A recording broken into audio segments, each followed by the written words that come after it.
Roan woke up in someone else's chair. Not metaphor. An actual chair.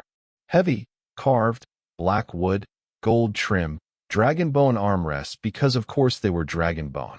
He was sitting at the head of a long obsidian table in a war room he had never seen before, wearing a coat of black silk and silver thread that fit him too well to belong to anyone else. 6 people stared at him. 1 general, 2 advisors, 3 women he absolutely recognized from a web novel he had binged 6 months ago. Oh, Roan thought. I'm in the book. The elf princess across the table flinched. Roan registered the flinch. He filed it. He kept his face the careful blank. He had spent 100 chapters watching the original Roan, wherein scenes exactly like this one. The general leaned forward. My lord, the Eastern Campaign. Your decision? Eastern Campaign. Eastern Campaign. Eastern Campaign. What is the Eastern Campaign? Okay. The original story. The Eastern Campaign was the protagonist's home village. The villain was supposed to authorize a punitive raid that killed the protagonist's adoptive mother, which is the whole reason the protagonist swears vengeance. The elf princess covered her mouth with her hand. Quickly, like she was trying to hide a reaction. Wait. He glanced at her.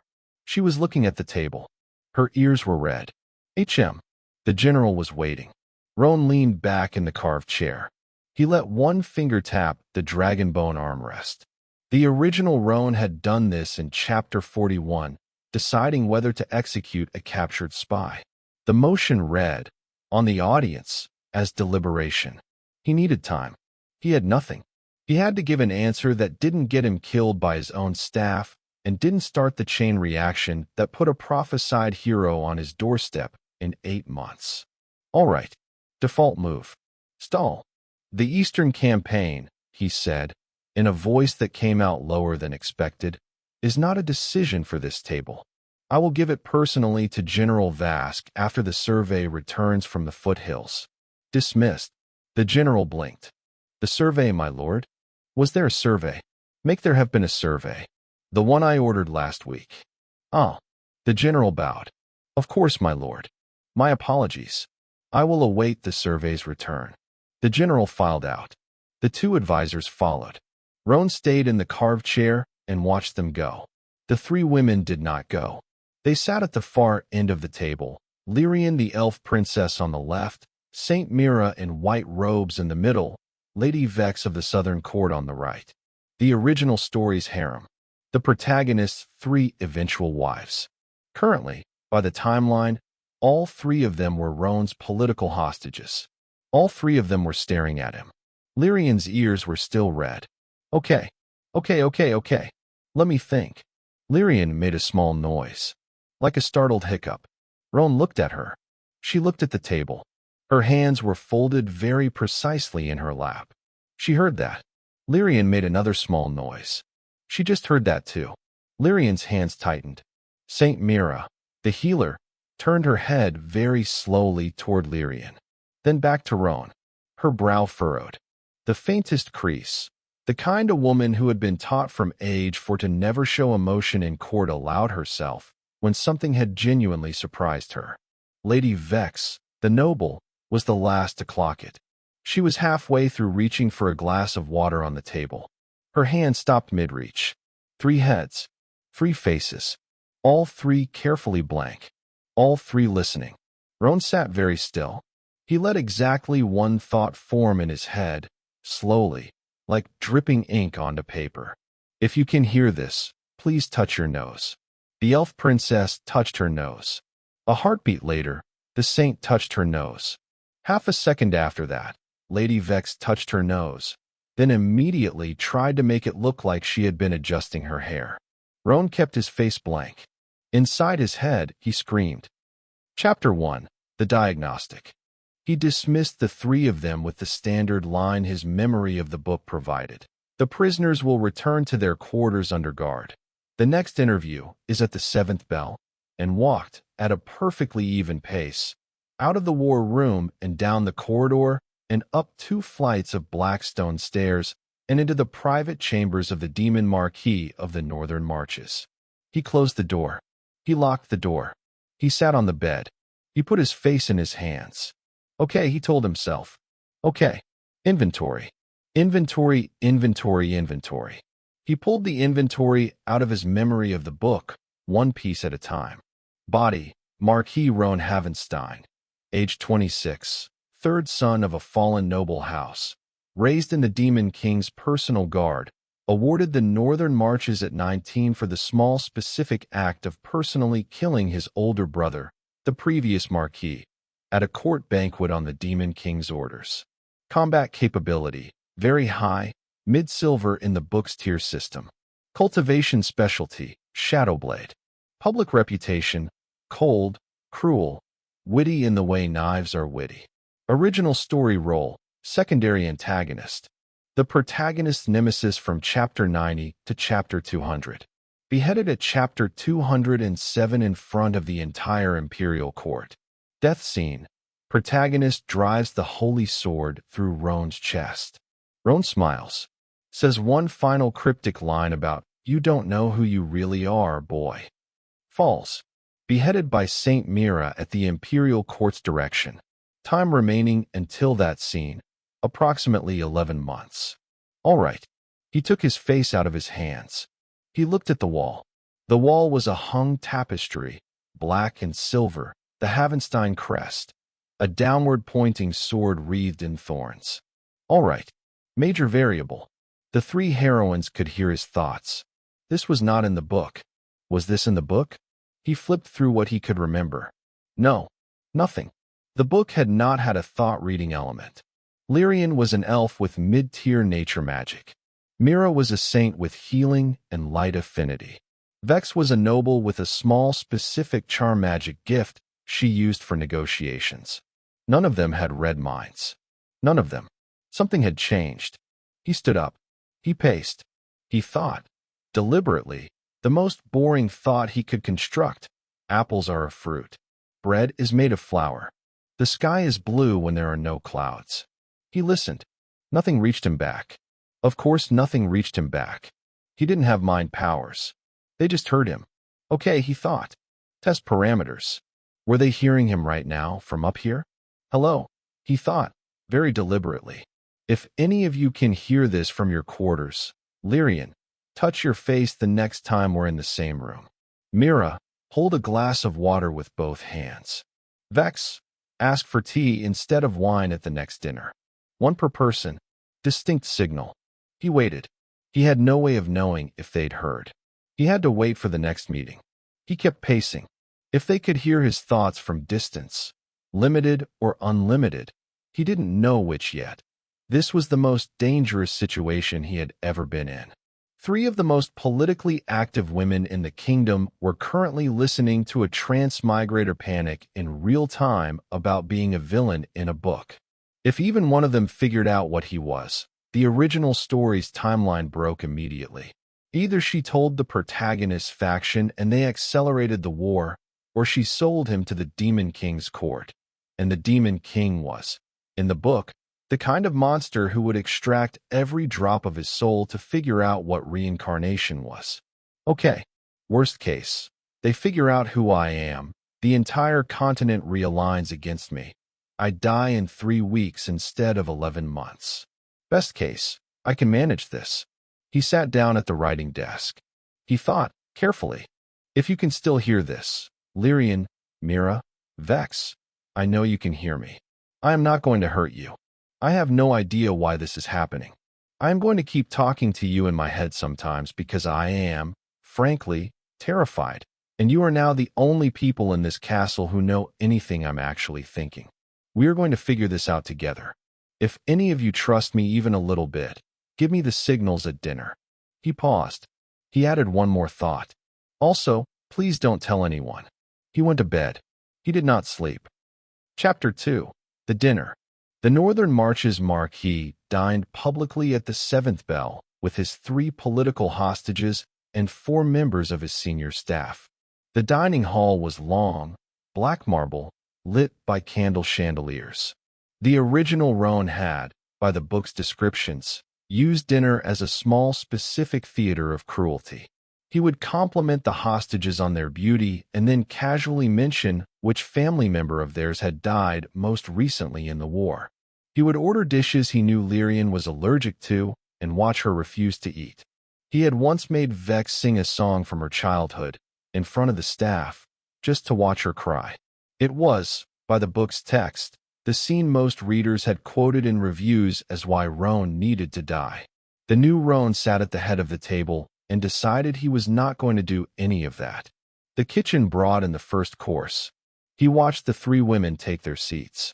Lyrian, sitting down, brushed 2 fingers across her cheek. Mira poured her water from the pitcher with both hands. Vex, when the steward came around with the wine, said, in a small, clear voice, "Tea, please. Not wine tonight."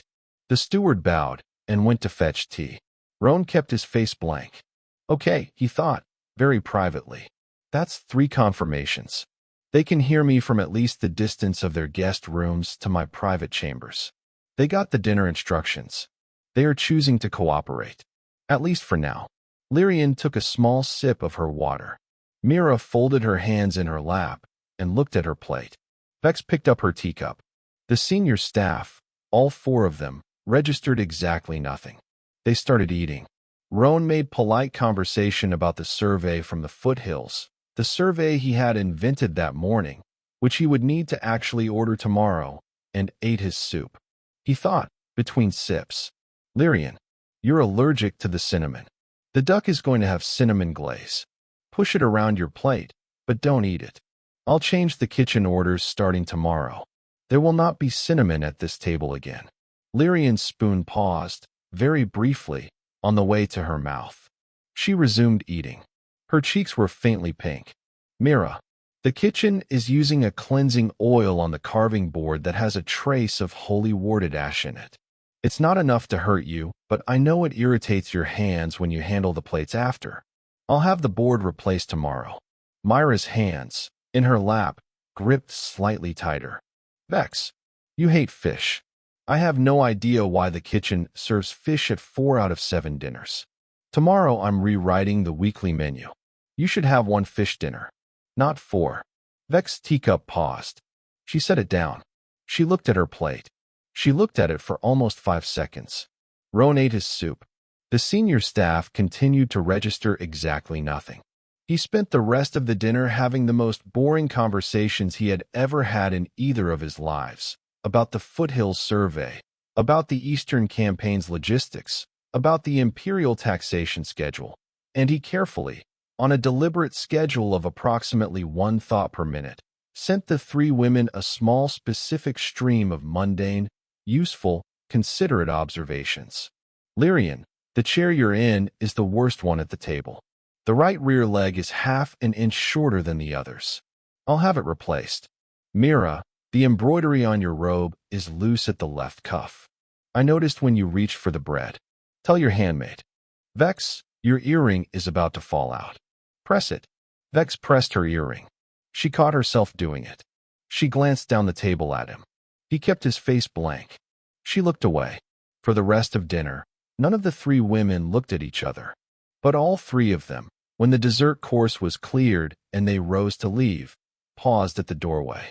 Lyrian, the elf, the proud one, the one whose family Roen's army had been killing for 2 years, turned her head slightly, looked back at him for half a second, looked away, walked out. Mira followed. Vex went last. Roen sat alone at the head of the table with his teacup and the cleared plates and stared at the candles. Okay, he thought. In the private quiet of the hall, that went better than expected.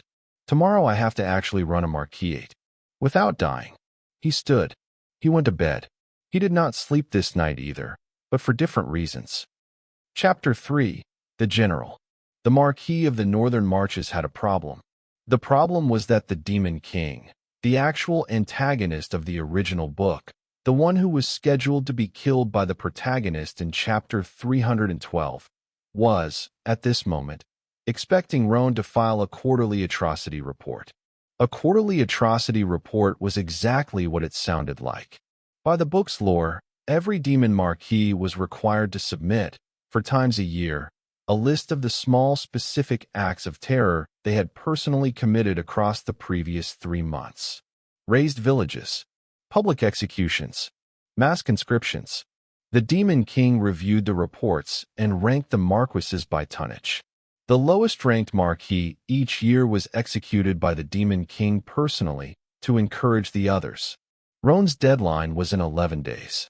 The book's original Roen had, across his previous 3 quarterly reports, ranked 2nd, 4th, and 1st. He had been on track by the protagonist's first arrival at the Northern Marches in Chapter 97 to be the Demon King's most decorated regional administrator.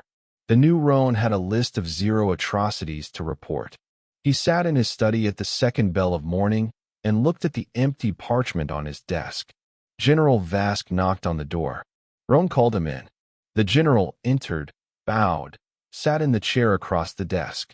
Vask was 61, gray, with the small, specific, tired competence of a career officer who had served 3 different marquises and had outlived 2 of them. Vask glanced at the blank parchment. "The quarterly report, my lord. The quarterly report. I have prepared the draft." Vask laid a folded sheet on the desk. "Per your standing orders. The Eastern Village clearances. The Hallow Pass labor seizures.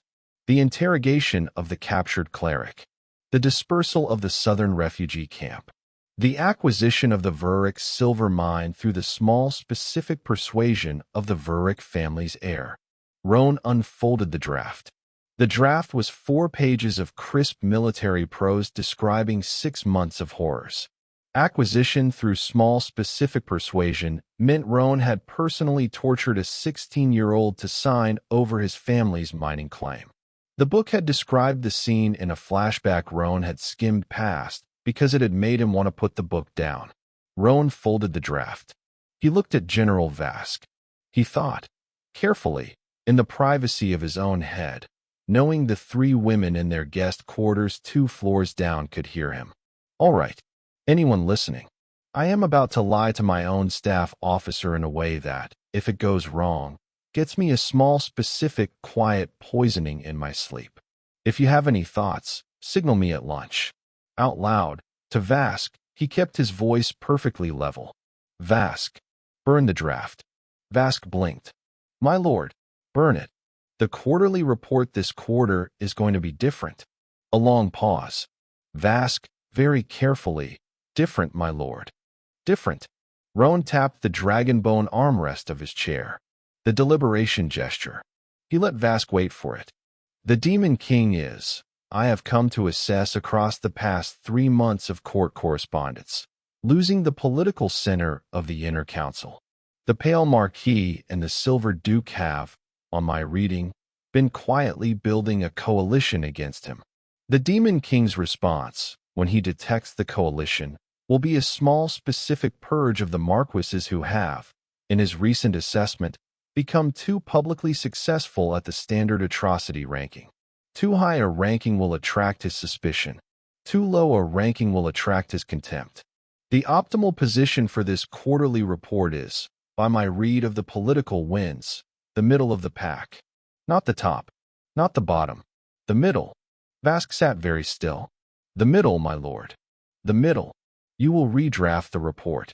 The Eastern clearances, retain. The Hallow Pass seizures, retain.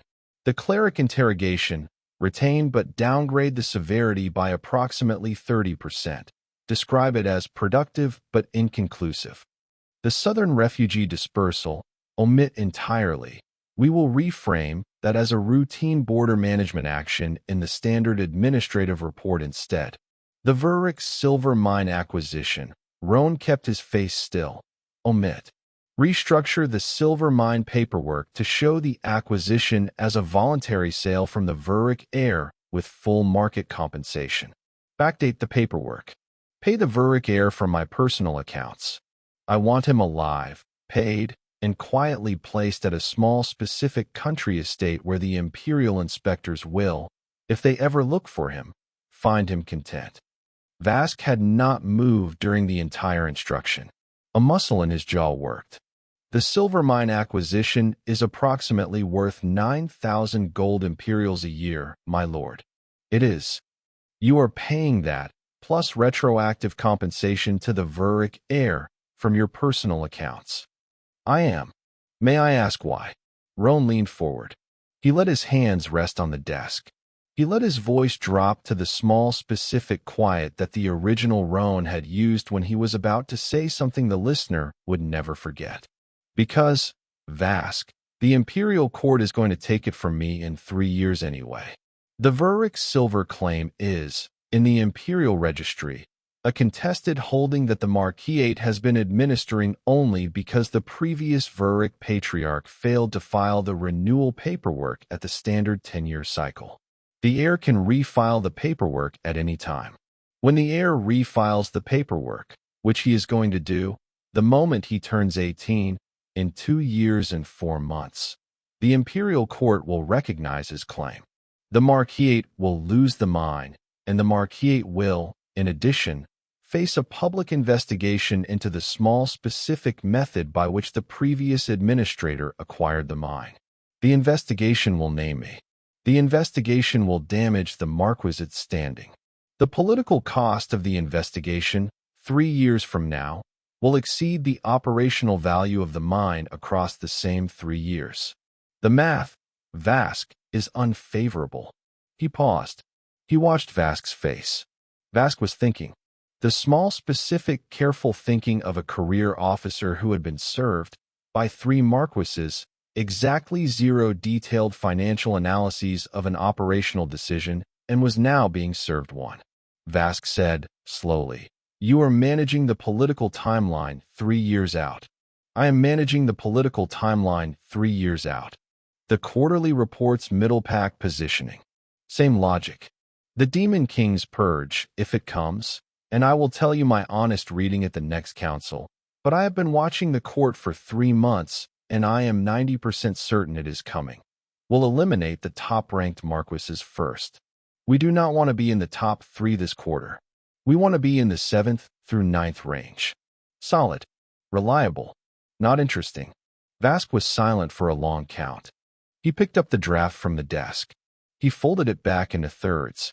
He looked at Roen. "My lord, Vask, I have served 3 Marquises in this seat. I know. None of them have, in my service, ever explained a decision to me. Oh, I am noting that for the record." "Note it." Vask stood. He bowed. The bow was, by the small specific quality of its angle, slightly deeper than the standard staff officer's bow. Vask had calibrated the angle. Vask said, on his way to the door, "The redrafted report will be on your desk by tomorrow's first bell." "Thank you, Vask." The general left. Roen sat at his desk for a long count. He thought, very quietly, all right, that was the first major lie. He bought it. 3 women heard every word. If any of you want to tell me whether I just did something brilliant or something extremely stupid, please find a way at lunch. He stood. He went to the war room to do the actual work of running a Marquis, which it turned out involved a substantial amount of paperwork. Chapter 4. Lunch. Lunch was held in a smaller hall on the 2nd floor, with only the 3 hostages and 4 guards along the walls. The guards were a problem. The guards meant Roen could not speak openly. The guards meant the 3 women could not speak openly back. The guards meant the entire conversation, such as it was, had to happen in Roen's head and in the 3 women's small specific signals. Roen ate his soup. He thought, between spoonfuls, "Okay, I'm going to assume all 3 of you have figured out by now that I'm not the man you knew. I don't know how much you figured out beyond that. I'm not asking you to figure out more right now. I'm asking you to help me with one operational problem." Across the table, Lyrian's spoon paused. "The Demon King is, in my honest reading of the political situation, going to call me to court in approximately 3 months for an inspection. The inspection will, by the standard pattern, include him personally examining my Marquis's operations. If he discovers that I have not, across this quarter, committed the standard atrocities expected of my position, he will execute me on the spot. I have to fake the atrocities. I cannot actually commit them." Myra's brow furrowed. Vex set her teacup down very precisely. "I need help faking them." I need help convincingly. The fakes have to hold up under inspection, which means I need someone who knows what real atrocities look like in their aftermath, what a razed village smells like a month later, what an executed cleric's followers do when they grieve, what a labor seizure produces in the standard refugee flow. I need someone with operational intelligence on the human kingdom's reactions to specific atrocity patterns. He took a sip of soup. Mira, you're a saint of the Southern Church. You've spent the last 6 years personally walking through the aftermath of every major demon realm atrocity in the contested territories. You have the data I need. If you would be willing to help me design fake atrocities that will pass the Demon King's inspection, and that will save, by my honest projection, somewhere between 4,000 and 11,000 actual human lives across the next 3 months, I am asking. I have no leverage. I know what your role here is, and I know that I am asking the woman whose entire faith is built on opposing me to help me lie to my own king. I am asking anyway. If you want to think about it for a day, I understand. Myra's hands tightened in her lap. The silence at the table held. Bex looked at Mira. Lyrian looked at Mira. Mira looked at her plate. She picked up her bread roll. She broke it in half. She broke the half in half. She set 1/4 on the side of her plate. The other 3 pieces she ate. The quarter on the side of her plate was, by the small specific code that medieval saints used in their correspondence with each other across hostile territory, the precise sign for I accept, with conditions to be discussed privately. Roen, who had read approximately 400 fantasy novels in his original life, recognized the sign. He kept his face blank. He thought, very quietly, "Thank you, Mira. We will talk privately. I will arrange it." Mira closed her eyes for a single breath. The lunch continued. Vex, at the other end of the table, was working on a small specific problem of her own. The hostage code that Southern noble ladies used in court. Roen knew it because the book had mentioned it once, in a footnote, in Chapter 61, used napkin folding as the primary signal channel. Vex picked up her napkin, dabbed her mouth, and set it back down on the table. The napkin's fold pattern was a precise, small, specific configuration of 3 peaks and a tucked corner. The configuration meant, I am also willing to help. My specialty is forgery and political narrative. I can construct documentation that supports any operational story you want the imperial court to believe. I will require, in exchange, the release of 3 specific prisoners that the Marquis currently holds in the southern dungeons. The names will be given to you privately. Roen had read about napkin code in a footnote. He hoped he was reading the configuration correctly. He thought, very quietly, Vex, if you just told me, in napkin code, what I think you told me, signal yes by adjusting your right earring. If I'm wrong about the code, adjust your left earring and we'll figure out a different channel. Vex adjusted her right earring. Roen kept his face blank. Thank you. Names by tomorrow's lunch. I'll arrange the releases. He looked at Lyrian. Lyrian had not signaled yet. She was eating her soup with the small, specific, careful pace of a princess who had been raised in 7 different royal courts and had been a political hostage for 14 months. He thought, Lyrian, I have no idea what your elven hostage signals are. I never finished the elven politics arc in the book. If you want to help, find me a signal I can recognize. Take your time. There's no rush. I don't even know if you want to help. Your homeland is at war with this Marquis. Your sister is dead because of my predecessor's orders.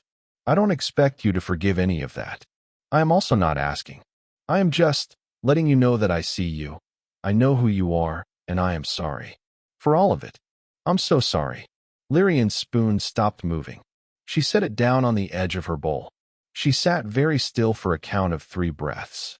Then she reached up and unclasped the small silver pin from her collar. It was a small flower, by the book's lore, a moonlight bloom, the elven symbol of grief. She set it on the table beside her bowl. She did not put it back on. She picked up her spoon and resumed eating.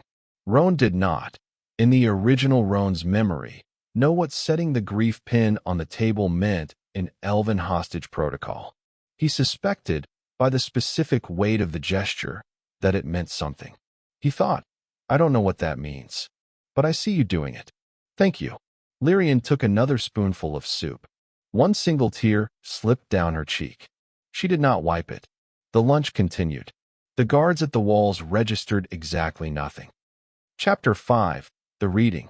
That night, after the third bell, Roen sat at his desk and tried to draft a memo to his quartermaster about reducing rations for the prisoners' guards by 12%, so the savings could be quietly redirected to upgrading the hostages' food supply. He was halfway through the second paragraph when a knock came at his door. Not the front door, the side door. The small servant's door that led into the corridor between the Marquis' private chambers and the chapel that Roen had not visited once in either life, and which, by the book's lore, the original Roen had ordered desecrated and converted into a wine cellar 3 years ago. Roen, very quietly, picked up the small knife he had been carrying in his sleeve since the first morning and walked to the side door. He opened it 3 inches. Mira was on the other side, in her white robe, holding a candle, with her hood up. She looked at him. He looked at her. He opened the door the rest of the way and let her in. She walked past him into the room. She set the candle on the desk. She did not turn around. The silence held for a count of 3 breaths. She spoke without turning. The conditions. Roen closed the door. He locked it. He walked to the desk and stood at a careful distance. Name them. She was quiet for a long moment. She said, finally, still not turning around, I want the names of the 4 sisters of my order who are being held in your eastern dungeons. They have been there for 14 months. I have written 6 letters asking for confirmation that they are alive. None of the letters have been answered. I want to know which of them are still alive. If any of them are, I want them released to me when I leave this castle. If any of them are not, I want their bodies. Roen pulled the inventory list from his memory. For Sisters of the Order of the Aurora, Eastern Dungeon, captured during the Hallow Pass campaign. By the book's lore, 2 had been executed within the first month. 1 had died of plague in the dungeon's winter. 1, Sister Aleph, 23 years old, mid-tier healer, was still alive at the present timeline by the original story's Chapter 93 reference. The book had described Sister Aleph's death scene at Chapter 104. 2 weeks from today, by the timeline. Roen took a slow breath. Sister Aleph is alive. The other 3 are dead. 2 were executed in the first month. 1 died of plague last winter. I will have Sister Aleph released to your custody by tomorrow evening. I will, in addition, have her transferred to the castle's healing wing immediately so she can receive food and basic treatment before she travels. Myra's shoulders moved, very slightly. She said, quietly, the other 3, the bodies, were not preserved. The first 2 were burned. The third was buried in a mass plague pit. I am sorry. I cannot give you what is not there. Mira nodded once. She turned around. Her eyes were wet, but not falling. Her jaw was set. The operational design. The operational design. You want to fake 6 months of atrocities convincingly enough to survive the Demon King's inspection. I do. You want my help. I do. What is the actual goal? Roen sat down on the edge of the desk. He let his weight rest on it. He looked at her across the small distance. The actual goal is that I am, in 11 months, scheduled to die. By the political trajectory I am inside, I will be killed by a prophesied hero from the southern human kingdoms after attempting to slaughter his village. I do not want to slaughter the village. I do not want to die. I want, Mira, I want 11 months of quiet survival, in which I run this Marquis like an actual government instead of a death cult, while pretending to my own king that I am still running it like a death cult. At the end of the 11 months, when the prophesied hero arrives at my gates, I want to have built a Marquis that the southern human kingdoms can, plausibly, choose not to invade. I want, when the prophesied hero arrives, to negotiate. Not fight. Negotiate. I want to live. I want the 100,000 people in this Marquis to live. I want the 4,000 to 11,000 southern villagers I would otherwise have killed to live. That is the actual goal. Mira studied him. She studied him for a very long count. She said, finally, quietly, "You are not the man I was prepared to assassinate." Roen blinked. "You were prepared to assassinate me." "Of course. I am a saint of the Order of the Aurora. I have been a political hostage in your castle for 14 months. My order taught me, at age 12, that any hostage of my rank carried a small specific obligation to attempt assassination at the first viable opportunity. I have been waiting 14 months for the opportunity. The opportunity was scheduled for this evening, in your private chambers, with a small specific blade I have been concealing in the binding of my prayer book." Roen was very still. "Where is the blade now?" "In the binding of my prayer book, which I left in my room. Because, Roen, at lunch today, you offered to design a year of fake atrocities to save thousands of people. The original Roen would not have done that.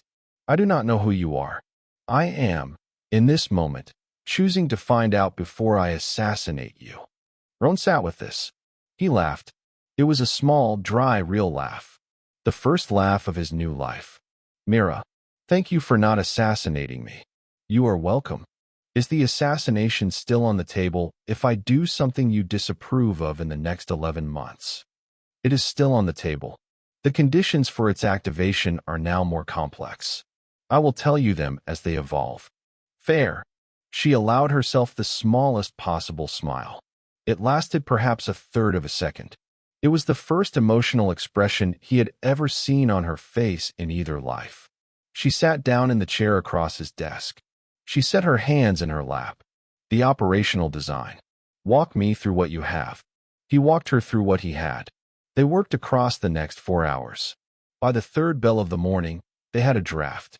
6 fake atrocities, distributed across the previous quarter, each calibrated to leave precisely the right kind of evidentiary residue, the kind a Demon King's inspection team would find convincing, but which the Southern Human Kingdom's intelligence offices would, on parallel investigation, also find suspicious enough to mark Roen as a Marquis whose territory could be approached for negotiation rather than assault. It was, Mira observed, a precise, small, specific tightrope. Roen agreed it was a precise, small, specific tightrope. Mira left through the servant's door at the 4th bell. Before she went, she paused with her hand on the door. She looked back. "Roen, Mira, the original Roen tried, for times across my captivity, to break me. He failed each time. I had assumed that the failure of the breaking was the strongest thing I would ever feel about him. I had assumed the strongest thing I would ever feel about him was hatred." He waited. She looked at her hand on the door. "The strongest thing I am feeling about you at this present moment is not hatred. I am not yet able to name what it is. I am telling you that it is happening, because I find that I am the kind of person who tells people when something significant is happening. I will go to my room. I will sleep. I will, tomorrow, continue the operational work. I am telling you about the unnamed thing because the operational work, going forward, will be happening alongside the unnamed thing, and you should know." Roen nodded. He said, gently, "Thank you for telling me." She nodded. She slipped out the servant's door. The door closed softly. Roen sat at his desk in the empty room with the candle she had left. He thought, very quietly, alone. Lyrian. Vex. Mira. If any of you can still hear this, I just had the most genuinely human conversation of my entire life with a woman who came here to kill me. I don't fully understand what just happened. I am going to bed. I will see you all at breakfast. Good night." He went to bed. He slept, for the first time in 3 days. Chapter 6. Vex. Vex. 3 prisoners were released the following afternoon. Roen handled the paperwork himself. 3 names from a list of approximately 100 Southern political prisoners the Marquis held in its various dungeons. 2 were minor nobles from the Vex family's wider clan. 1 was a teenage boy who, by the prison records, had been arrested as a courier carrying letters of unspecified political significance between 2 Southern courts. Roen released all 3. He provided them with travel papers under false identities. He paid for their transport south. He filed the releases as administrative reorganization of low-priority detentions. The paperwork was, by the book's standards of Marquis documentation, entirely unremarkable. Vex came to his study at the 7th bell of evening. She did not use the servant's door. She walked through the main corridor in her formal evening dress, with a small specific entourage of 2 ladies-in-waiting and a guard, in the precise small specific public manner of a noble hostage paying a scheduled diplomatic call on her captor. The senior guard at the study door announced her. Roen received her. The ladies-in-waiting and the guard waited at the door. Vex walked to the chair across his desk, sat, and arranged her skirts with the small, specific, careful precision of a Southern court lady performing her court. She said, "Marquis Roen, I have come to formally express my appreciation for the small, specific administrative reorganization that you have, by today's afternoon's paperwork, conducted. Lady Vex, I am pleased that the reorganization meets your approval. It meets my approval." A pause. They sat across the desk like 2 diplomats. The performance was for the entourage at the door. Roen knew it. Vex knew it. She said, in the same level voice, "Marquis Roen, I have brought, as a small specific token of my appreciation, a gift." She produced from her sleeve a small folded paper. She set it on the desk. She did not push it toward him. He looked at the paper. He looked at her. He thought, very quietly, "Vex, what is this?" Across the desk, Vex tilted her head a precise 1/4 inch. The Southern court signal for open it. He opened it. It was a list of names. 17 of them. Each name was followed by a small specific notation in a small specific code that Roen, by his memory of the book, recognized as the Southern Court's Noble House intelligence shorthand. The list was every senior member of the Demon King's inner council who was, at the present timeline, in receipt of bribes from 1 or more southern human kingdoms.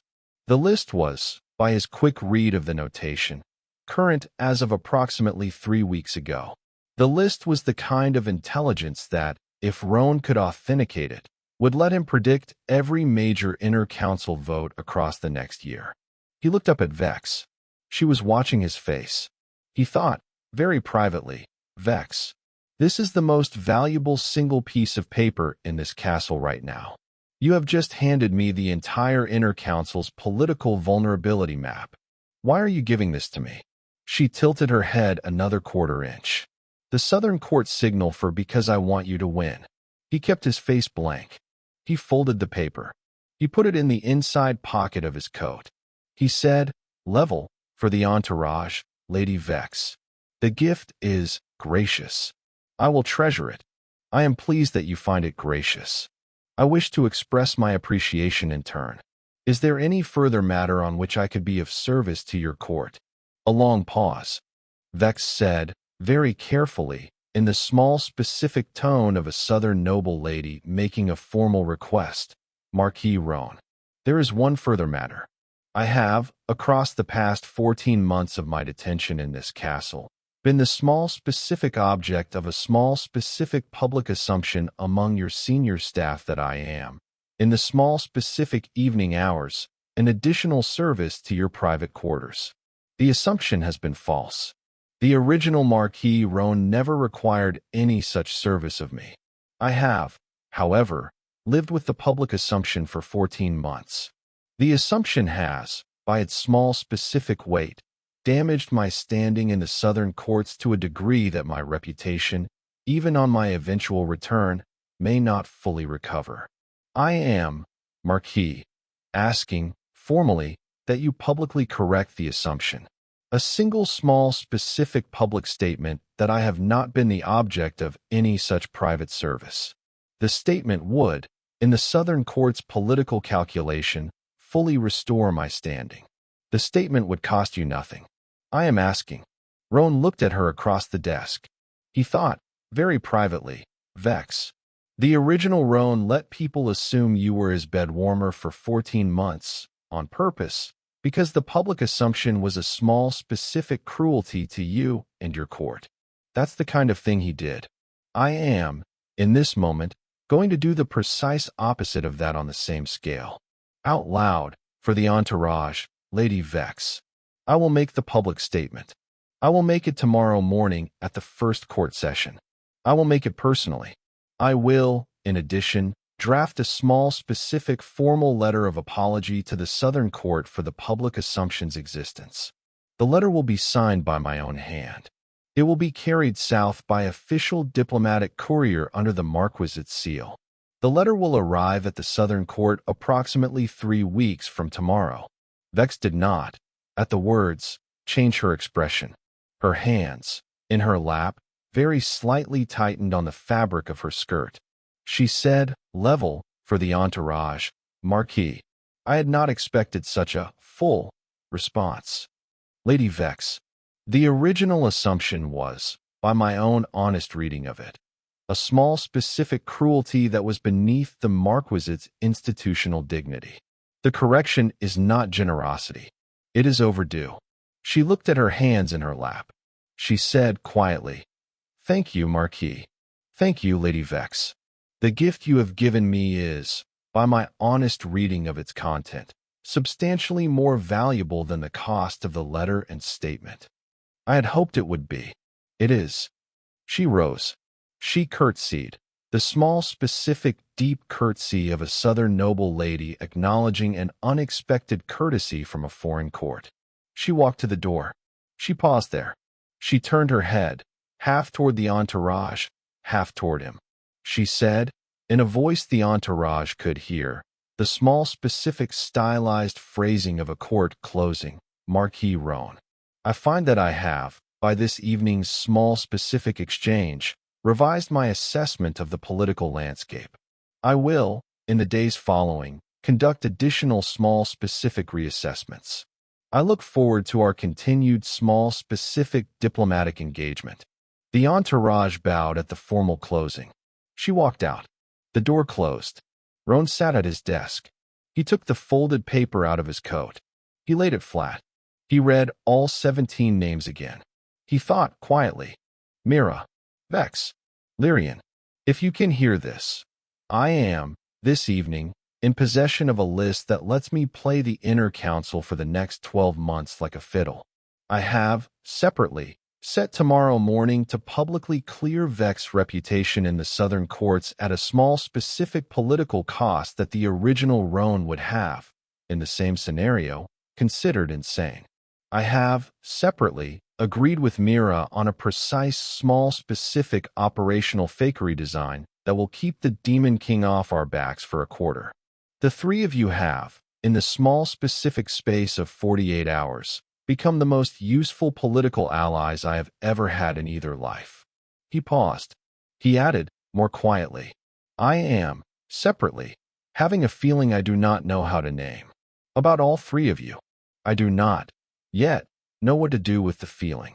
I am going to tell you about the feeling honestly, because I told Mira last night that I am the kind of person who tells people things when they are happening, and Mira told me about her own unnamed feeling, and the parallel is significant.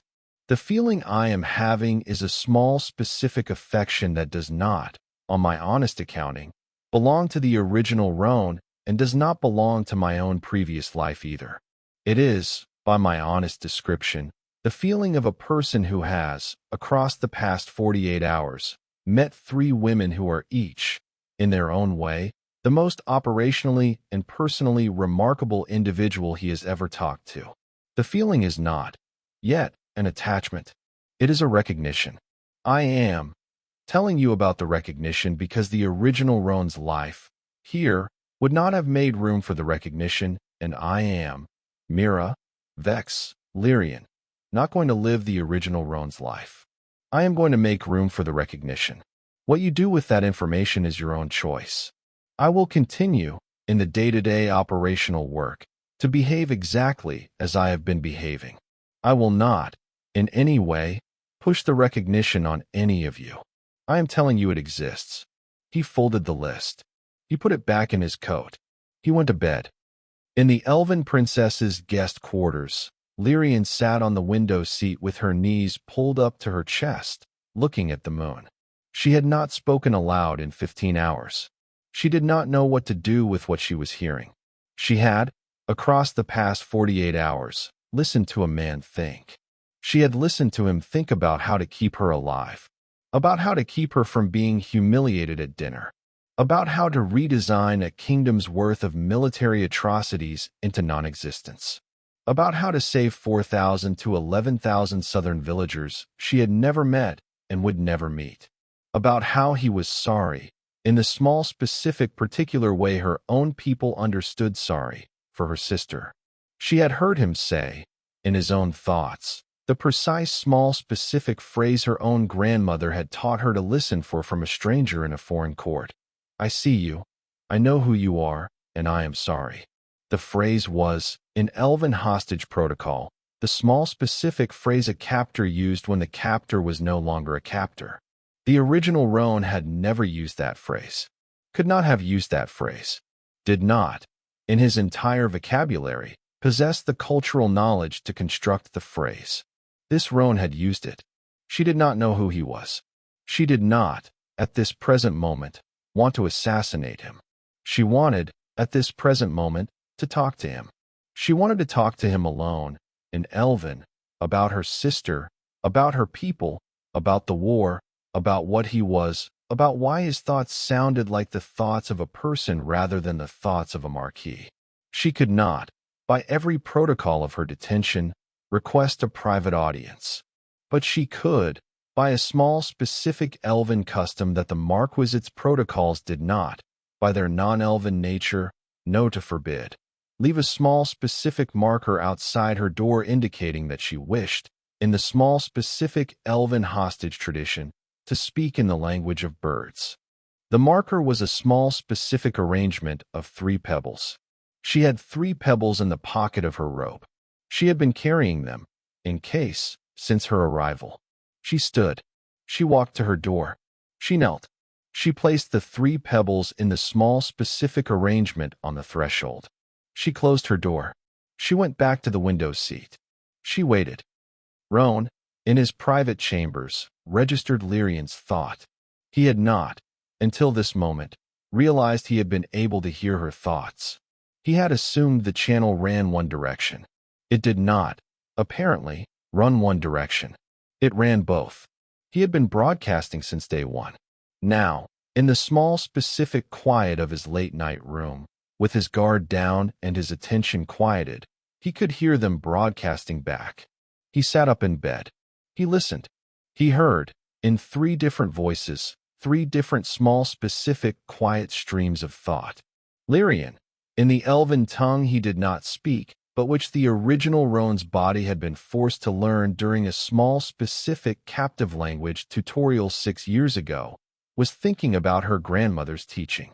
Mira, in common, was thinking about a small specific prayer she had not, by her own count, said in 11 months. Vex, in the small specific southern courtly mode, was thinking about a small specific old letter from her mother that she had read 3 times in the past 2 days. He listened for several minutes. He did not, at any point, intrude. He thought, very softly, "Good night, Lyrian. Good night, Mira. Good night, Vex." 3 different voices, in 3 different rooms across the castle, paused. 3 different voices, after a small specific quiet count, returned the good night. He went asleep. Chapter 7. The Birds. Roen found the 3 pebbles outside Lyrian's door at the first bell of morning.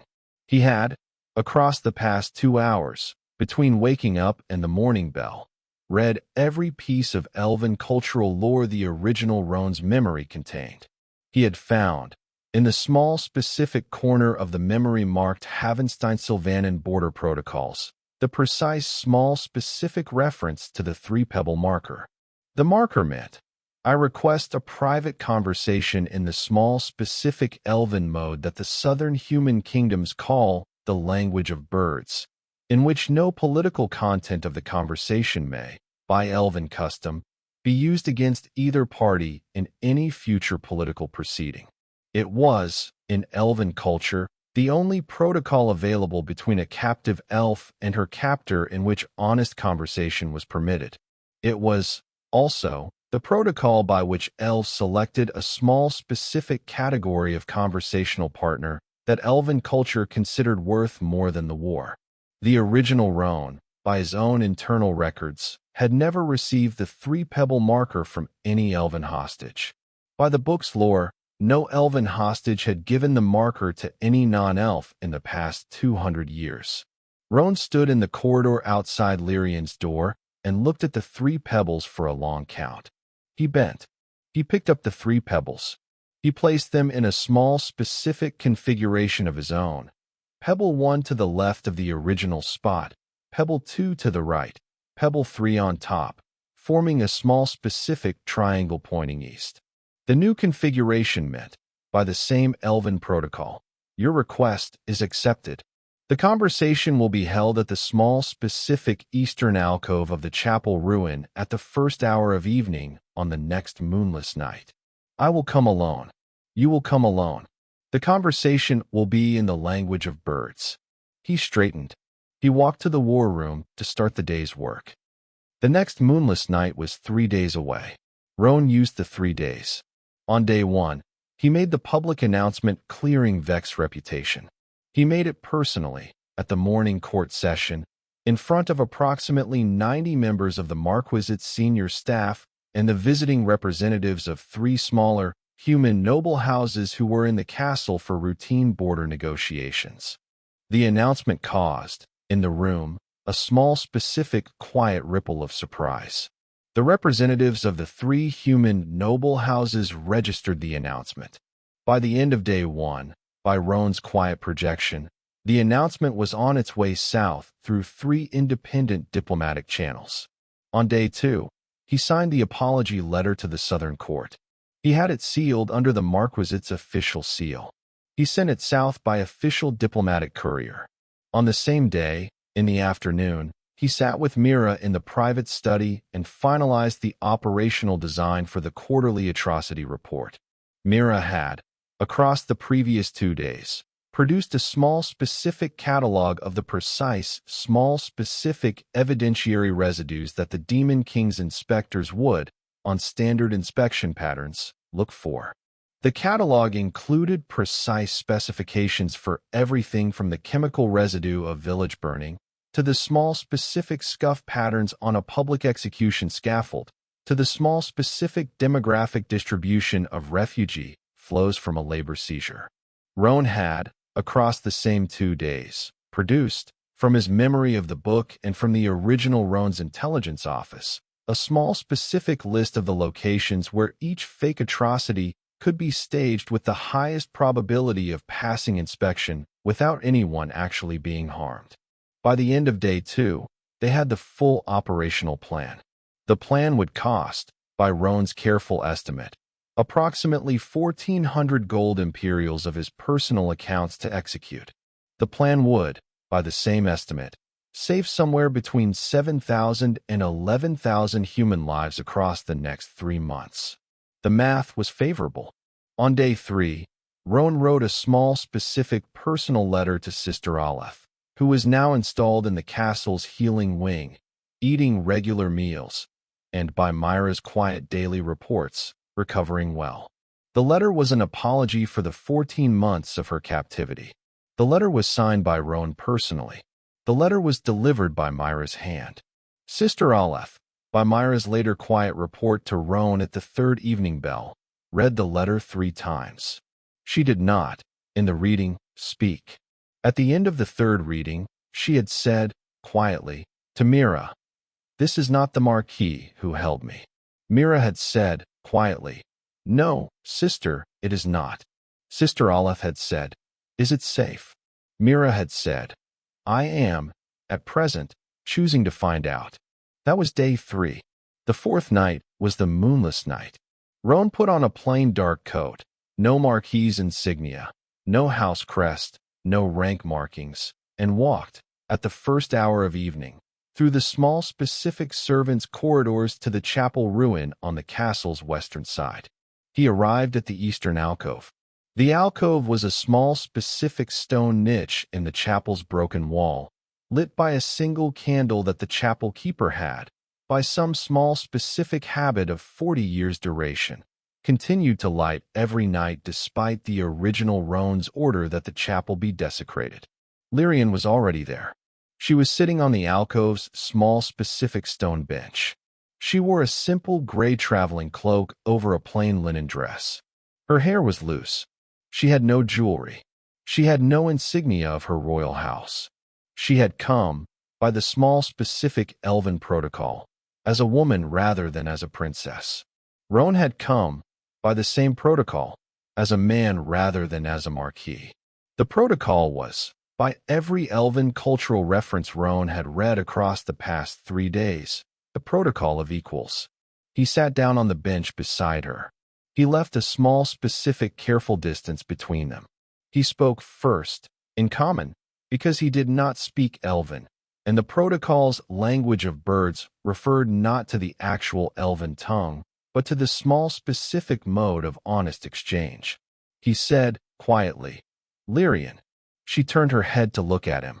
Her eyes, in the candlelight, were the small specific dark green of elves of the Sylvanan line.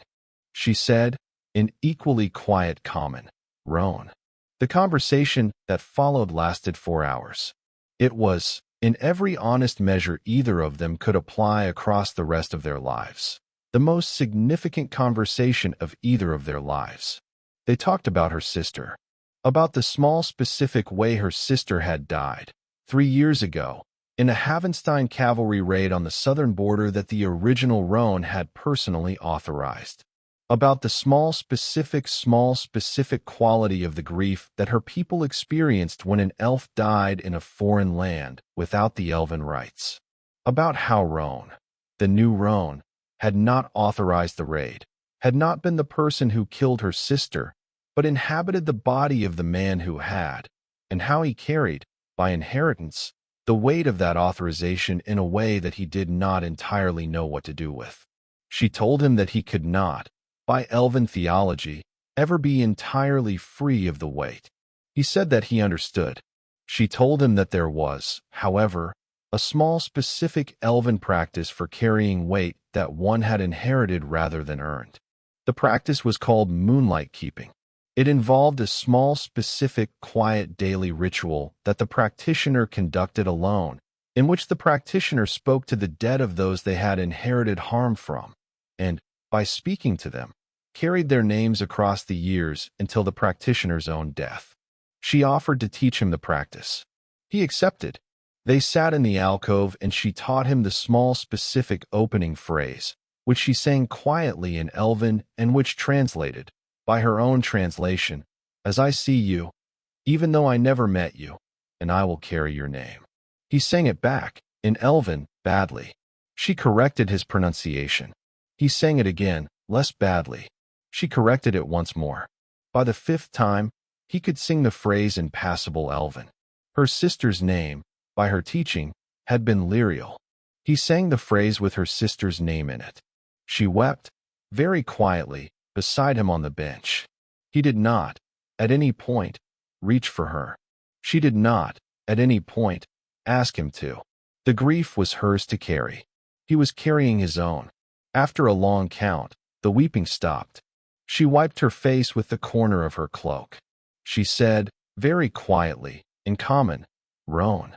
Lyrian, I do not know what you are. I have, by the standard protocols of my detention, been preparing to escape this castle for 14 months. I had, until 5 days ago, every intention of escaping at the next available opportunity and joining the southern resistance against the Demon King's regime. I have, in the past 5 days, listened to you think. The thoughts I have heard are, by my honest reading, the thoughts of a man who, if he were the southern resistance's commander, would end the war in 3 years and would do it without producing the small specific catastrophic harm that the resistance's current commanders are, by their own honest planning, willing to produce.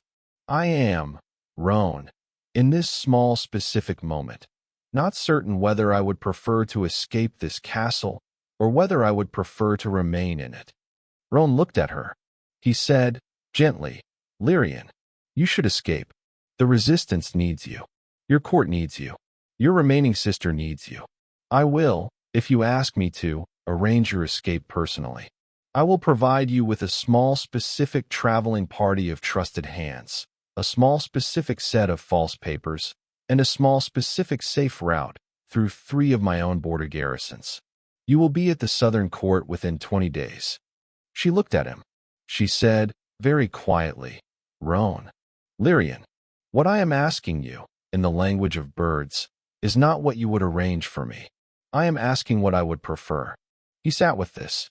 He said, quietly, I cannot answer that question on your behalf, Lyrian. I know. I am thinking aloud. The thinking is, by the small specific protocol of this conversation, permitted. It is. She was quiet for a long count. She said, finally, I am going to remain. He breathed out, very softly. Lyrian, I am going to remain, but not as a hostage. The hostage role is no longer operationally appropriate to what is, in this castle, actually happening. I am going to remain in a different role. The role is, Roen, by Elven protocol, the small specific role of a foreign witness. The foreign witness is an elf who has, by the small specific quality of an exchange in the language of birds, chosen to remain in a foreign court to observe and to bear witness to that court's small specific operational transformation. The witness carries, by Elven custom, a small specific privileged status. The witness is not a hostage. The witness is not an ally. The witness is the small specific independent observer that Elven culture sends to any foreign court that is, by Elven assessment, undergoing a transformation that the Elven culture wishes to understand. The witness's reports go directly to the Sylvanan High Council. The witness cannot, by protocol, be touched, harmed, or politically used by either the host court or by the Elven court. The witness is, Roen, sacred. Roen sat with this. He said, slowly, the witness role is, by Elven protocol, invoked by the host court's formal acceptance of the witness's request. It is. I am, by Elven protocol, free to refuse the request. You are. If I accept, you remain in the castle as an Elven witness rather than a Halvenstein hostage. Your status in your own court is restored. Your status here is elevated. You become, in the small specific structural sense, a small specific permanent observer of my Marquis. Your reports go to the High Council. The High Council, on receiving the reports, makes its own assessments of my Marquis's transformation. Yes, the assessments, if favorable, would, by Elven historical pattern, result in some small specific Elven diplomatic engagement with my Marquis within approximately 3 years. They would. He sat very still. He said quietly, Lyrian, Roen, I formally accept the witness's request. From this moment, you are no longer a hostage of the Halvenstein Marquis. You are the small specific foreign witness of the Sylvanan High Council. Your rooms in the castle are, from this moment, considered Elven sovereign territory under Elven protocols. Your guards are, from this moment, dismissed. You will receive, from this moment, full freedom of movement within the castle's interior and full freedom of correspondence with your home court. I will, by the first morning bell of tomorrow, file the formal request for the High Council's confirmation of your appointment. She closed her eyes. She said, quietly, in Elven, Thank you. He said, in Elven, badly but earnestly. I see you. I know who you are, and I am honored. She opened her eyes. She smiled. The smile was the first smile he had seen on her face in either life. It was, by every honest measure he could apply across his next 60 years of life, the smile he would remember more clearly than any other thing his eyes had ever seen. He returned the smile. They sat in the alcove for another count of breaths. She stood. He stood. By the language of birds protocol, neither of them said good night. The protocol did not include closings. She walked out of the alcove and through the chapel ruin and back to her quarters, which were now, by the protocol's small specific operational mechanics, the the small specific sovereign territory of the Sylvanan High Council inside Roan's castle. He walked back to his own chambers. He sat at his desk. He thought, very quietly, Mira, Vex, if you can hear this, Lyrian is now a witness rather than a hostage. The arrangement is complex. It will, by my honest projection, reshape the entire political relationship between the Marquis and the Elven court across the next decade. I will brief you both at breakfast. For now, I have just had the most extraordinary conversation of my life. Good night. He went to bed. He did not sleep that night either. He was too alive for sleep. Chapter 8. The 3 months. The next 3 months ran on the operational calendar Roan and Mira had designed and Vex had supplemented. The fake atrocities were staged on schedule. None of them, by the careful management of all 3 women plus Roan plus the now trusted General Vask, produced any actual harm. 6 villages were staged as razed through small specific evacuations and controlled burns of unoccupied structures. 2 public executions were staged with criminals from the Marquis's death row dungeons who, by quiet arrangement with the executioner, were given small specific drugs that simulated death convincingly enough to fool inspectors and were then quietly transported to small specific monasteries in the southern continent where they would, by Myra's arrangement with her order, live out the rest of their lives under different names. The Hallow Pass labor seizure was reframed as a voluntary public works program, with the seized laborers receiving back pay. The Southern refugee dispersal was reframed as a small specific charitable resettlement effort. The cleric interrogation was, by Vex's small specific archival manipulation, downgraded to a small specific clerical misunderstanding that had been resolved peacefully. The Vurrick's silver mine was, by the careful paperwork Vask filed, restored to the Vurrick heir, who at 16 received both the deed and the back wages from Roan's personal accounts, and who was, by Myra's quiet referral, placed under the protection of the Aurora Order until his 18th birthday. The quarterly report was filed on day 11. By the standard ranking, the Marquis placed 8th. The Demon King, on receiving the report, sent Roan a small specific letter of moderate approval that Roan read 3 times and then, very quietly, framed and hung in his study. Across the same 3 months, Roan used Vex's inner council intelligence to position himself in 3 small specific council votes that, by his careful projection, slightly weakened the Demon King's inner council coalition without producing any visible signal that Roan had been the cause. He voted with the majority on the first 2 votes. On the third, he voted with the small specific minority in a way that flattered the Pale Marquis and the Silver Duke, who, by his projection, would be the next 2 council members to challenge the Demon King's authority. The 3 votes were, by Vex's later analysis, the precise small specific positioning that would, in approximately 14 months, allow Roan's Marquis to remain officially neutral during the council's eventual schism. Across the same 3 months, Myra's healing wing, which Roan had quietly authorized her to expand, became the small specific operational hospital that received and treated approximately 300 war wounded from across the Marquis's territories. The wounded included Demon Realm soldiers, captured human prisoners, and refugee civilians. Mira treated all of them at the same standard of care. The wing's small specific quiet reputation across the 3 months became the small specific seed of what would, in the years that followed, become the continent's first cross-realm medical institution. Across the same 3 months, Lyrian, as the formally invested foreign witness of the Sylvanan High Council, filed 3 small specific reports to her court. The reports described, in precise Elven, the small specific transformation of the Halvenstein Marquis from a death cult into a functional government. The High Council, on receiving the reports, did not respond formally. By Elven protocol, the High Council did not respond formally to witness reports until the witness completed her assignment. The High Council did, however, quietly send a second elven envoy to the Marquis in month 2. The second envoy was Lyrian's older sister, by the book's lore, presumed dead in a southern raid 4 years earlier.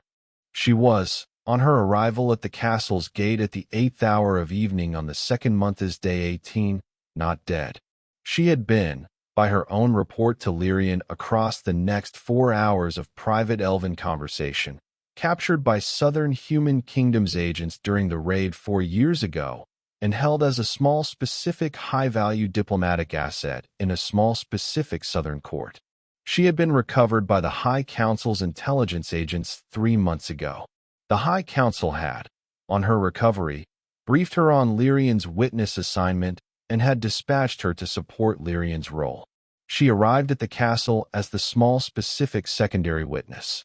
She introduced herself to Roen, in the formal language of Bird's protocol, at the 9th hour of evening. Her name was Silveriel. She was, by every visible measure, substantially taller than Lyrian, with shorter darker hair and the small specific tactical posture of an elf who had spent the past 4 years in a captivity she had spent every waking hour planning to escape. She studied Roen across the small specific formal greeting. She said, in common, after a long count, Marquis Roen. My sister has, across the past 3 months, sent the High Council 3 reports describing you as a small specific historical anomaly. I have been sent, in part, to confirm or refute the assessment. I will, across the next several weeks, conduct my own observations. I will not, until the observations are complete, share my assessment with you. I will, however, share one preliminary observation at this small specific moment of arrival. He waited. She said quietly, my sister, in 3 months of reports, has, by elven linguistic analysis, used the small specific elven phrase that translates as I am glad I came here approximately 11 times. The phrase is, by elven cultural standard, the precise small specific phrase that a witness uses when the witness has, by her own internal accounting, fully transitioned from a hostage to a witness. The transition occurs, by elven historical pattern, in approximately 1 in 400 witness assignments. The transition is, Marquis, by my own honest assessment of my sister's emotional state across the past 4 years, substantially more significant than the standard pattern would suggest. Roen nodded. He said, gently, Silveriel, I am, by my own honest accounting, glad your sister came here too. I am glad, independently, that you have arrived. Welcome to the Marquis. You are, by the same elven protocols that govern your sister's status, a small specific elven sovereign territory inhabitant of this castle. Your rooms, your meals, and your security will be arranged accordingly. You will be free to observe, to report, and to move within the castle's interior at your full discretion. She inclined her head. She walked, with Lyrian, to the elven quarters. Roen stood at the courtyard for a long count. He thought, very quietly, Mira, Vex, Lyrian, Silveriel, if you can hear this in the next room, welcome. This Marquis is, by the small specific operational mechanics that the 4 of you have been part of building across the past 3 months, no longer the place I inherited. It is, every honest measure I can apply, substantially better than the place I inherited. I am, very quietly, grateful. Tomorrow we get back to work. He went inside. He slept. Chapter 9. The Hero. The prophesied hero arrived at the Marquis's southern border at the 8th month after Roen's transmigration, 3 months ahead of the original story schedule. This was a problem. The original story had given Roen 11 months. He had used 8. He needed 3 more to finish the small specific political positioning that would let him negotiate with the southern human kingdoms rather than fight them. The hero's early arrival was, by Vex intelligence, a small specific consequence of the apology letter Roen had sent to the southern court in the first month. The letter had, across the 4 months since its arrival, quietly accelerated the Southern court's internal debate about whether to support the prophesied hero's small specific war campaign. The acceleration had produced, on the Southern court's most recent vote, a small specific compromise. The campaign would proceed, but on an accelerated timeline that put the prophesied hero at Roan's border 3 months early. The hero was, by Roan's projection, 11 days from the Marquis's outer gate. The hero's traveling party was, by Vex's intelligence, for people. The hero himself, Eric Vallon, age 22, by the book's prophesied protagonist profile, his cleric companion, a senior cleric of the Aurora Order whom Mira had identified as a personal friend of her own pre-captivity period, his cultivator companion, a Southern court duelist of mid-gold tier, and his scout, a former Marquis prisoner who had escaped during the original Roan's reign and who carried, by every honest measure, a small specific personal grudge against the Marquis that no diplomatic gesture would resolve. Roan briefed the household at the third bell of evening on the night of the hero's identification at the border.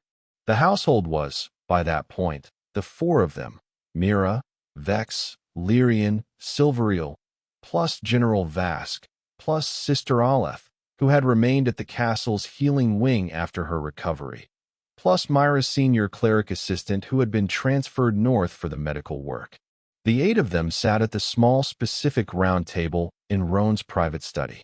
Roan laid out the situation. The hero was coming. The hero believed he was coming to kill a monster. The hero would, on arrival, demand a duel with the Marquis under the standard prophesied hero protocols. The duel, by the prophecy's small specific operational mechanics, was a magical compact. Roan could not refuse.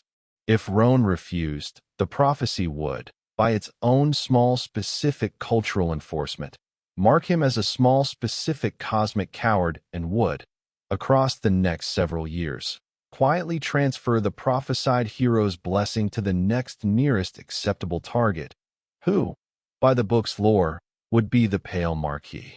The Pale Marquis, by every honest reading, was substantially less negotiable than Roan. Roan could not refuse the duel. Roan could not, by his own physical assessment, defeat the hero in a duel.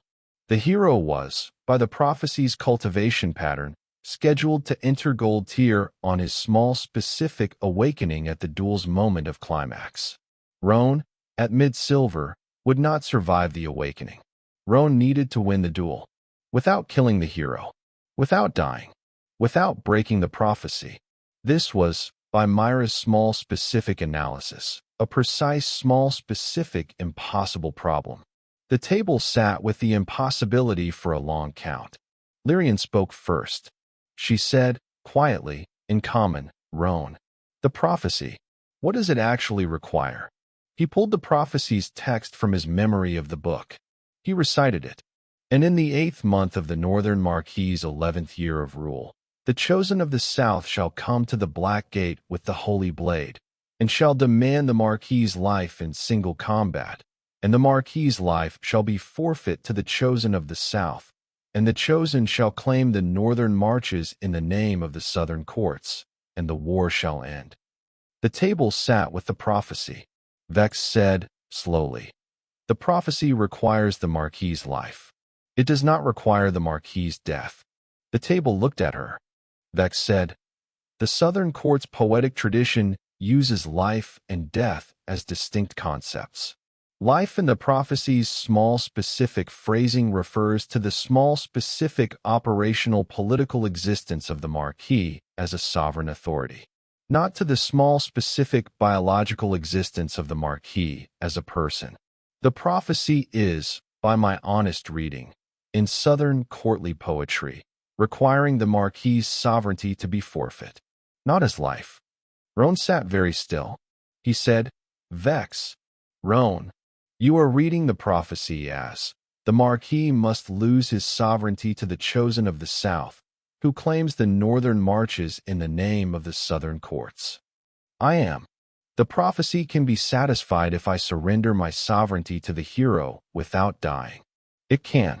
The Southern Court's poetic tradition has, across the past 9 centuries, produced 4 precedent cases in which a prophesied confrontation was resolved by the target's small specific voluntary surrender of sovereignty rather than the target's death.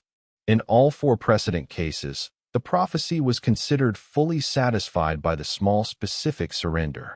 The target lived. The prophesied hero claimed the territory. The war ended. Mira said quietly, "The precedent cases," Vex said, "are documented in the Ser Compendium, Volume 7. I have, by my private library access, a copy in my quarters. I can bring it tonight." She brought it. The household read the 4 precedent cases. The 4 precedent cases were, by every honest reading, the precise, small, specific structural template that Roen needed. The template required Roen would, at the moment of the hero's arrival, formally surrender his sovereignty over the northern marches in a small, specific public ceremony. The surrender would be witnessed by representatives of both the southern courts and the Demon Realm Inner Council, to give the surrender small, specific legal force in both jurisdictions. Roen would, in the surrender, transfer the northern marches' sovereignty to the prophesied hero personally, in his small, specific capacity as the southern court's chosen.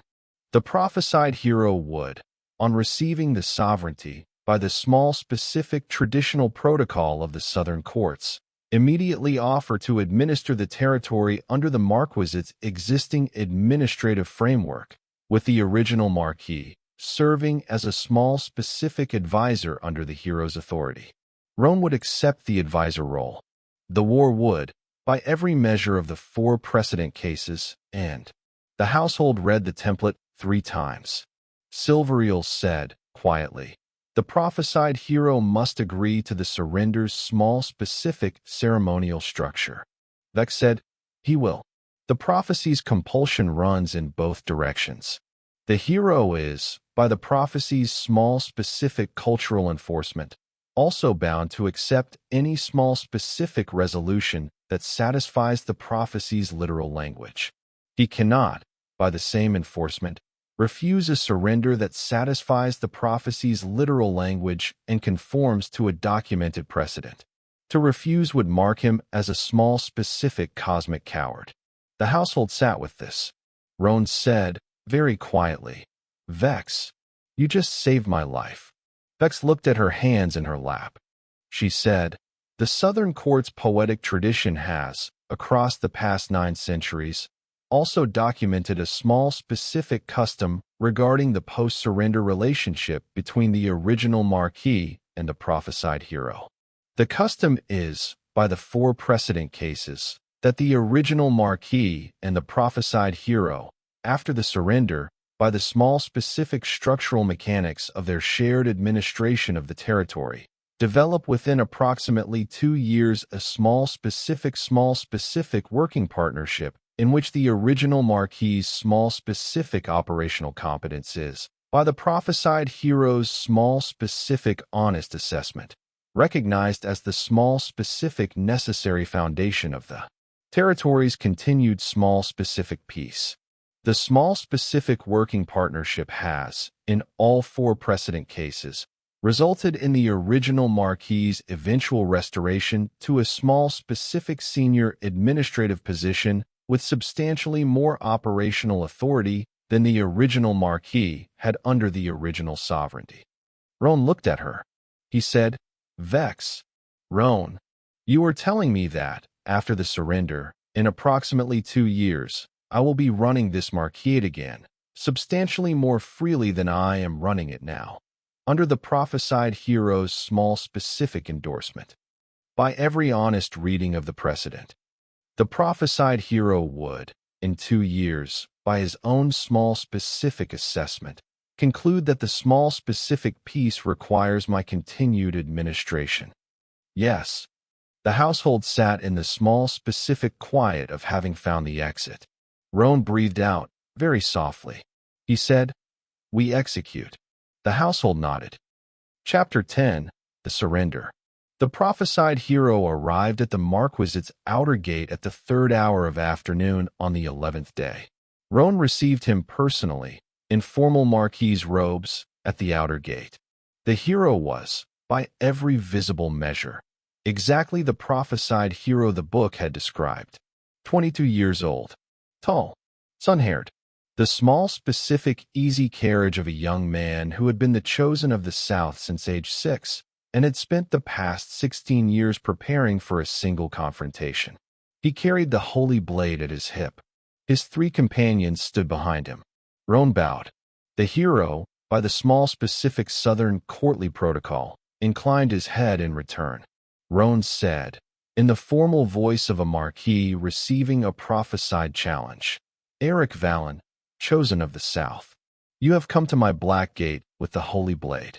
By the prophecy's compulsion, I am bound to receive your challenge. Speak the challenge." The hero straightened. The hero said, in the small, specific, formal voice he had been trained in for 16 years, "Roen Halvenstein, Marquis of the Northern Marches. By the prophecy, I demand your life in single combat. I claim the Northern Marches in the name of the Southern courts. The war shall end." Roen waited a small, specific count. Roen said, "Eric Valen, by the prophecy's compulsion, I cannot refuse the challenge. I can, however, by the precedent of the 4 cases of the Sayre Compendium Volume 7, offer the prophecy a small, specific, alternative form of satisfaction. I offer my small, specific sovereignty, in lieu of my biological life, as the satisfaction the prophecy requires. The offer is, by the precedent of the 4 cases, available to me. The offer is, by the same precedent, available to you to accept." The hero blinked. He looked at his companions. The cleric companion, the senior cleric of the Aurora Order, whom Mira had identified as her personal friend, was already nodding. The cleric had, by Myra's private letter from 2 days earlier, been briefed on the precedent. The cleric had, by her own honest reading of Myra's letter, accepted the precedent's validity. The cleric said to the hero, quietly, "Eric, the precedent is documented. The offer is the small, specific legal alternative. We talked about it on the road." The hero said, quietly back, "I know he did. I had not expected him to actually invoke it." The cleric said, "He has invoked it." The hero looked at Roen. He studied Roen for a long count. He said, slowly, "Marquis Roen, you are not, by the small, specific personal observation I am making at this small, specific present moment, the man my intelligence briefings prepared me to confront." Roen said, "I am, by my honest description, substantially different from the man your intelligence briefings prepared you to confront. I have, across the past 8 months, undertaken a small, specific operational transformation of this Marquis that has, by the Southern Court's own surveillance, registered in your court's senior intelligence as a small, specific, possibly significant anomaly. The transformation has been, by my honest description, a precise, small, specific attempt to end the war without producing the small, specific, catastrophic harm that the original prophesied confrontation would have produced. I am, in offering the small, specific surrender of sovereignty, completing the transformation. The completion requires your acceptance." The hero studied him. The hero looked at the holy blade at his own hip. The hero looked at the Marquis. The hero said, quietly, "The precedent specifies that, after the surrender, I would administer the Northern Marches under the existing administrative framework, with you serving as my advisor." "It does. The precedent specifies that I would, by the small, specific traditional protocol, offer you that role at the moment of the surrender." "It does." The hero was silent for a count of breaths. The hero said, "Marquis Roen, I, Eric Valen, chosen of the South, by the precedent's small, specific compulsion and by my own honest assessment of the small, specific operational situation at this present moment, accept the surrender of sovereignty. I claim the Northern Marches in the name of the Southern courts. I offer the original Marquis the role of small, specific advisor under my administration. The war shall end." Roen bowed. He said, "The surrender is accepted. The advisor role is accepted. The war shall end. The hero unclasped the holy blade from his hip. He extended the hilt.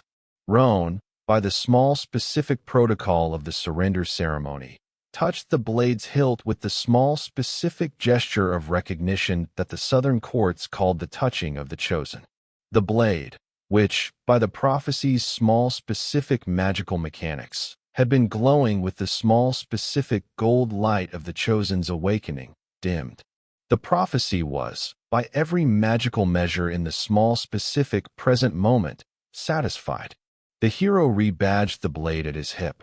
The hero turned to the small specific formal witnesses Roen had quietly assembled at the gate. 3 representatives of the demon realm inner council, who Vex intelligence had quietly persuaded to attend. 3 representatives of the southern courts who the cleric companion had quietly persuaded to attend, and the 4 members of Roen's household, Mira, Vex, Lyrian, Silveriel, who were already standing at the gate's small specific witness position. The hero said, in the formal voice, "The surrender of sovereignty is witnessed. The war has ended." The 6 representatives bowed. The 4 household members did not bow. By the small specific protocol of the witness role, they did not have to. The ceremony was, by every honest measure of its small specific legal force, complete.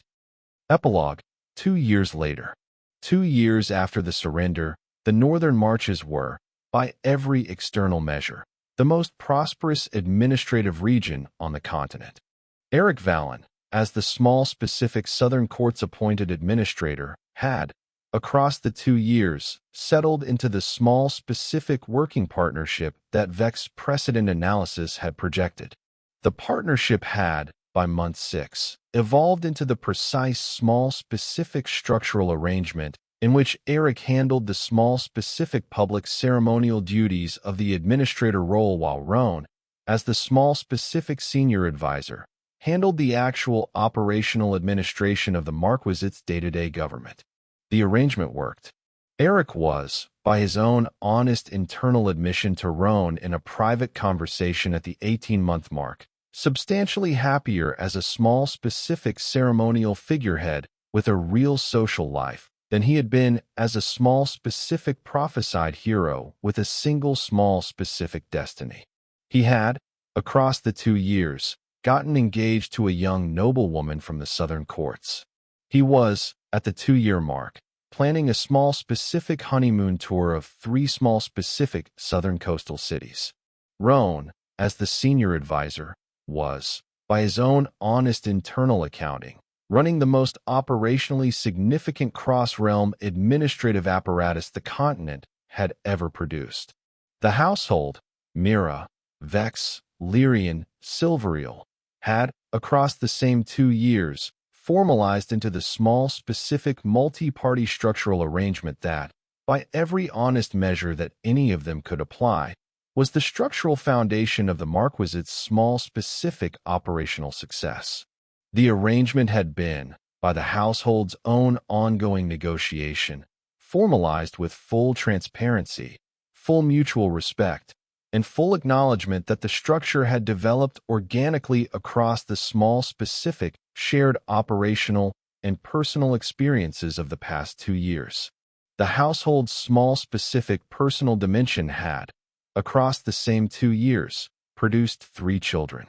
Myra's daughter in year 1, named Aleph, after the sister Mira had recovered from the dungeon.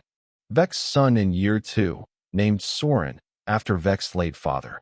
Lyrian's daughter in year 2, named Lyriel, after Lyrian's dead sister, by the small specific elven custom of moonlight keeping that Roen and Lyrian had practiced together for 2 years.